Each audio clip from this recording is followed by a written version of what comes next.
Interesting. Lies and division, not truth and reconciliation. Highlights from yesterday. There's a whole bunch of people who tried to make political hay yesterday, and not many people pointing out that this whole thing is based on falsehoods. And I had somebody say to me, if Pierre Poilievre came out and said truth and reconciliation is a lie or a hoax or something like that, he'd lose to Justin Trudeau because, you know, people believe in this. And I thought, like, do people really like being lied to that degree? And I think maybe yes. And that's a frightening thought. That's a frightening idea. Stagflation and our current system. Are we in for a long period of stagflation?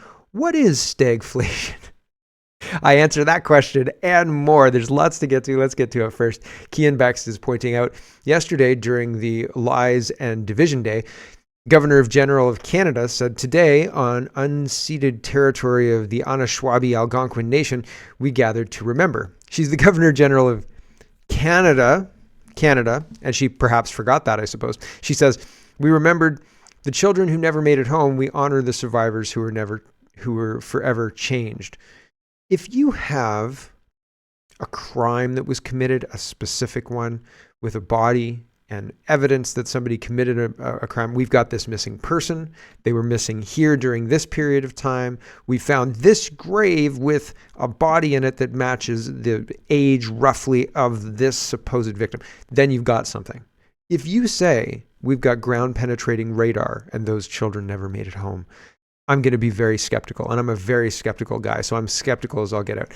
And so this whole idea, and nobody pushing back on it, tells me this is the narrative. This is what you are supposed to blindly accept. And if you don't blindly accept this, you'll be labeled a racist or a bigot or a Nazi, which is ironic because, right, recent events, right?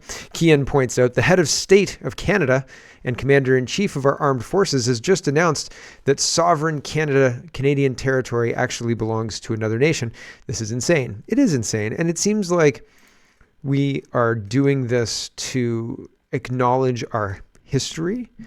And I think they're doing this, the Governor General of Canada appointed by Trudeau, I think they're doing this to signal our future. We're going to give that land back to be administered by the United Nations, and we won't be able to use it. We being Canadians who've been using it for, to continue the country of Canada, we won't be able to use it because the UN's protecting it for the First Nations people or whatever. The whole idea that we're on unceded territory of this other nation implies that we're here and we don't have a right to be here. And we have a whole nation, a whole 150-year plus nation of history that we've built all together with everybody being as imperfect as we are. Here we are. And having the Governor General of Canada undo Canada with this mealy-mouthed language is, it's not good. And it's very, very concerning on a lot of different levels. Here's CTV News reporting Pierre Poilievre called out for Truth and Reconciliation Day photos with Inuit leader. And here's Inuit elder, And here are the photos. And the problem here is apparently they're not Algonquin, they're Inuit.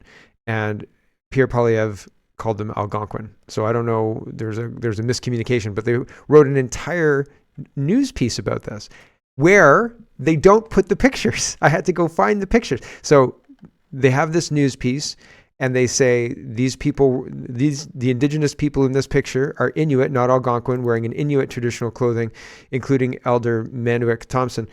I'm getting that wrong, who's very well known. So they're trying to discredit Poilievre without showing a picture of him with indigenous people on Truth and Reconciliation Day, Lies and Division Day, of course. So, but here he is, right? And doing his Truth and Reconciliation orange shirt virtue signaling again. And I showed you yesterday, it's the same nonsense, right? And this guy, Manitic, says, I was a leader today. This is the Manitic Thompson. I was a leader today with a chance to say what Truth and Reconciliation should address. Where was the Liberals? Even the ministers, are they too childish not to be in the same gatherings as the Conservatives? Reconciliation means together we stand. So it's interesting how the Liberals are trying to divide using this, trying to tear down Mr. Poilievre. You've got the people that he was meeting with, Pierre Poilievre himself, however, again, imperfect.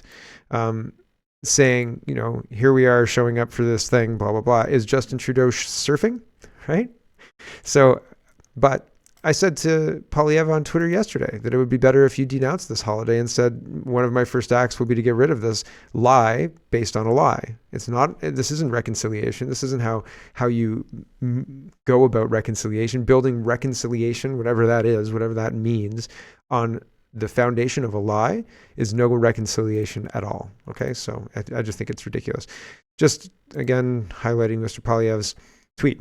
Doug Ford is also getting in on the reconciliation bandwagon, not reconciliation, truth and reconciliation. But again, what they're doing is creating a wedge issue to divide people. Nobody's going to be on all the same side here. Nobody can say we can all agree, because you can't agree. If this was a Law and Order episode, I think I've made a bad comparison like this before, but if this was a Law and Order episode, we wouldn't get past the first part, because there's no body, there's no motive, there's no victim.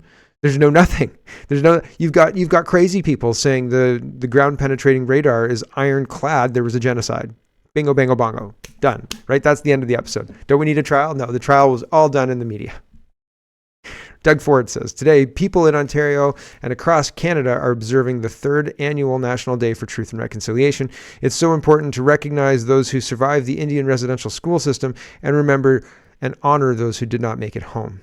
One of the things that was pointed out to me when I first started talking about this was in 1930s, the late 1920s and the 1930s, after the market crash in the United States, the fur that was sustaining a lot of the First Nations people in certain areas in Canada no longer was being purchased because nobody had the money, right? The financial system was routed by the 1929 stock market crash, and nobody had money, leading to the Great Depression before the Second World War. So what happened?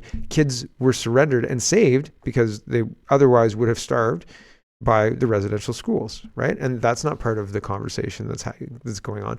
I said Catholics ran the residential schools.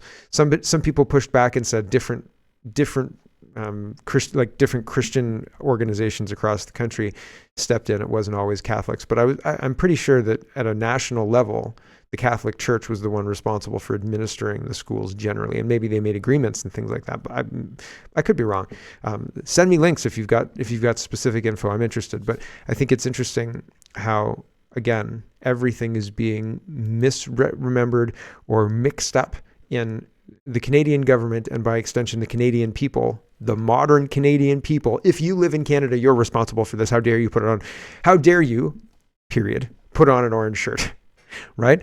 And it's false. I'm not responsible for my father's misdeeds, right? No more than my son's responsible for mine. And so it is tone deaf for all of these politicians to stand up and say, yes, we have to do this. Here's Stephen Leie, the education minister for Ontario. He says, we advance meaningful reconciliation through education. Proud to confirm, this is insane, that starting this year, all students in grade 1 to 3 will now learn about Indigenous history, vast contributions, and the dark legacy of residential schools.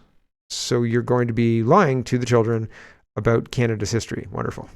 Absolutely great. Huh. Right? Not great whatsoever. Here's the New York Post.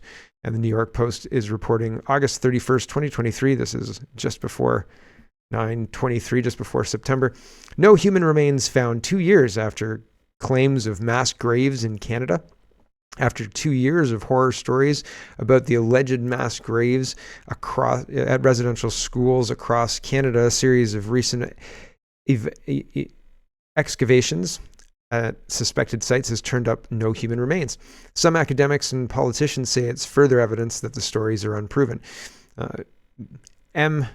Anishinaabe, a group of Indigenous people also known as Pine Creek First Nation, excavated 14 sites in the basement of Our Lady of Seven Sorrows Catholic Church near Pine Creek Residential School in Manitoba during 4 weeks this summer. The so-called anomalies were first detected using ground-penetrating radar, but on August 18th, Chief Derek Nepinak of the remote Pine Creek Indian Reserve said no remains were found.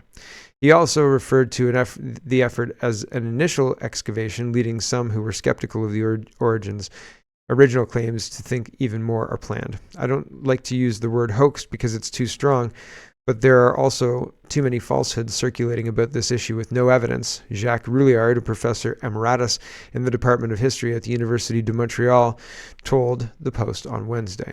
And so people have been skeptical and calling this out. It's not like there has been a proven anything. It's been ground penetrating radar. And they said, you know what we've got to do? We've got to declare a national holiday and 9 months of national mourning based on this. Nonsense. It's nonsense based on lies. And truth and reconciliation based on falsehoods is no truth and reconciliation. Here is a financial guy, and he's talking about what happens when. So we need to have these items purchased. We being the financial system of the United States. They need to have these things purchased. And after about 45%, they stop purchasing. And he's going to go through why that's bad and why the proposed solution is no solution at all. I thought it was good. I thought it was a nice, impactful minute and a half, maybe. So here we go. 8B there on the right, because that is really where the action is. And you can see the problem right away. Once primary dealer inventories get to 45%, basically primary dealers become useless because they stop making purchases of treasuries. Their mean rate of purchases drastically declines, it goes down to nothing, and this is a big problem. The question is, what is Duffy proposing to do here? Is he going to get rid of the skim in this system? Is he going to open the system up to more than primary dealers? Oh no, can't do that. Instead, he says, let's just have the Fed come in and the central bank make purchases itself. So once dealer inventories hit whatever, 43, 44%, we'll just have the Fed come in, says Duffy, and just take the inventory off their hands. That's all we got to do. And that way, he says, we'll have just a really smooth market for U.S. Treasuries, easy peasy. That is just totally unbelievable. So let's review what we just saw here. We know from the annual Treasury report that easily $3 trillion in treasuries is going to need to be bought in order to service interest on the debt. But the primary dealers, according to Duffy, can only handle $250 billion before they stop buying. So the solution isn't to get rid of the primary dealer system, it's to put the primary dealers in a nursing home with nurse fed attached to their side with a colostomy bag so that the invalid patient can just continue skimming away and offloading any excesses over 45% onto the Fed's balance sheet. Now, as sick as that level of cronyism is, it's actually not the worst part of Duffy's plan. The real horror in his proposal isn't primary dealers skimming away forever, even though they can't do their jobs. It's having the Fed itself buy new debt from the Treasury. Because if the Fed buys new debt, new U.S. Treasuries, whether it buys through primary dealers or directly, you're going to get inflation, because when the Fed buys things, it creates new money to buy those things. It doesn't reach into his pocket and get that pre-existing money. It creates new money, and that's the problem. The Fed creates new money to buy stuff. And the congressional record from 1947 is absolutely crystal clear on both of these points. So let's look at it. Let's scroll down a bit. We're back at page 95. We need to scroll down. So he's proving his point that this is going to lead to inflation. I think he's right. I think he's 100% right. And I think that anybody who knows money is just kind of nodding along, saying, yep, that's exactly what's going to happen. I'm not a money guy. Find a money guy to advise you on all of that. But it seems like they know and they're cool with it. And Table Salt says they buried this one deep, but I found it. Bank of Canada has the odds of stagflation in Canada increasing exponentially. Yikes, that's not so good. So the odds of stagflation in 2019 to 2020, zero. It remained zero. In 2020, it went up to 5%, but then it dropped back down to zero all the way till the end of 2021. In 2022, it started to climb, and by, mid-2022, it was up to 6, 7, 8%. And then since then, and the last observation was December 31st, 2022. So it had climbed to 31, 32, 33%-ish, right? And so stagflation, according to the government's own document, is on the radar and an increasing likelihood. And that's very interesting. So this is the chart in the government document. And if you're interested in that. This is the cover sheet for the document. It says the Bank of Canada staff discussion paper, September 13th, 2023, forecasting risk to the Canadian economic outlook at a daily frequency. So there you go. So they're looking at stagflation. If this is daily and they've got September, this is like the most up to date at, mid-September. Why is stagflation, the data for stagflation, why is it only to the end of December 2022? Isn't that outdated? At the end of 2022, I don't think that the inflationary costs like food inflation, et cetera, they were burying it a lot. They weren't talking about it much, not as much as we've talked about it in 2023. I'd be interested to see what stagflation observation, probability of stagflation. I'd be interested to see this chart continue to as up to date as they can make it, right? We'll probably get it in 2024. The year in review. Hello everyone, thanks very much for watching. This is just a short version of a longer show. If you'd like to get the whole show, you can go over to canadapoly.com and sign up for a subscription.